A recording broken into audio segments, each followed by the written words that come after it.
నమస్కారం శ్రీవార్త న్యూస్కి స్వాగతం. రాష్ట్రాన్ని అప్పుల పాలు చేసి వృద్ధులకు పెన్షన్ అందించలేని రాష్ట్ర ప్రభుత్వము తప్పించుకోవడానికి తెలుగుదేశం పార్టీ నారా చంద్రబాబు నాయుడుపై నిందలు వేయడం మానుకోవాలని 14వ వార్డు కౌన్సిలర్ బాబా ఫక్రుద్దీన్ రాష్ట్ర ప్రభుత్వానికి విజ్ఞప్తి చేశారు.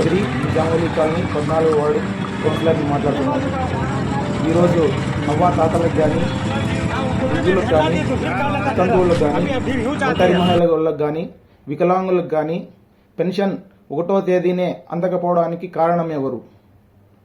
ఈ బాధ్యత ఎవరిది? ఎవరు చేయాలి? ఎవరు అవ్వాతాతలకి పెన్షన్ అందించాలి? 1వ తేదీనే ఇవ్వాల్సిన పెన్షన్ ఎందుకు ఆగింది? వీటన్నిటికీ ఒక సమాధానం కావాలని చెప్పేసి నేను అడుగుతున్నాను. ఫైనాన్షియల్ ఇయర్ మార్చ్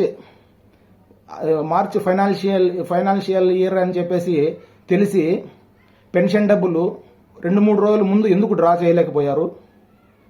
1వ తేదీ పెన్షన్ అవ్వాతాతలకు ఎందుకు ఇవ్వలేకపోయారు?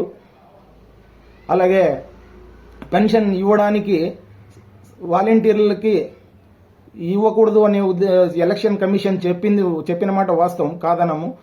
కానీ సచివాలయ ఉద్యోగస్తులు కానీ ఇతర ప్రత్యామ్నాయాల ఏర్పాటు ఎందుకు చేయలేకపోయారు? దీనికి కారణం ఎవరు? 1వ తేదీ పెన్షన్ ఇవ్వాల్సిన బాధ్యత ప్రభుత్వానిది కాదా? అలాగే ఇంటింటికి దగ్గర పోయి పెన్షన్ ఇచ్చే బాధ్యత ప్రభుత్వానిది కాదా? దీన్ని వేరే వాళ్ళపైన నెపం నెట్టడానికి ఎందుకు ప్రయత్నిస్తున్నారు?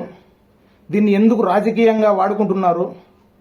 1వ తేదీ డబ్బులు ఇవ్వడానికి ఖజానాలో డబ్బులు లేక ఇవ్వలేదు అనేది వాస్తవం కాదా?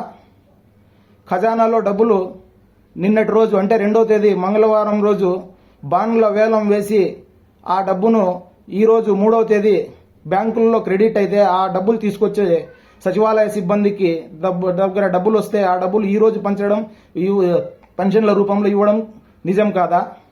మరి అదే విధానాన్ని అవ్వాతాతలకు ఇంటి దగ్గరికే పోయి ఎందుకు ఇవ్వకూడదు? ఈ ఎండలకి దానికి ఇబ్బంది పడుతూ అవ్వాతాతలు అస్వస్థతకు లోనై ఆరోగ్యాలు దెబ్బతింటే ఆ బాధ్యత మీది కాదా? పెన్షన్ డబ్బులు ఇవ్వాల్సిన బాధ్యత ప్రభుత్వానిదా ప్రతిపక్షానిదా? ఆ మాత్రం కూడా తెలియకుండా మళ్ళీ ఏదో పోస్టులు తీసి పెట్టి ఇది చేయడం, ట్రోల్ చేయడం సిగ్గుగా అనిపించడం లేదా? కాస్తైనా ఆలోచించండి. ఈ బాధ్యత ప్రభుత్వానిది. ప్రభుత్వం చేయాల్సిన తప్పుని ప్రతిపక్షాలపైన నెట్టడం ఎంతవరకు కరెక్ట్? అవ్వాతాతలకు పెన్షన్ ఇవ్వాల్సిన బాధ్యత ప్రభుత్వానిది.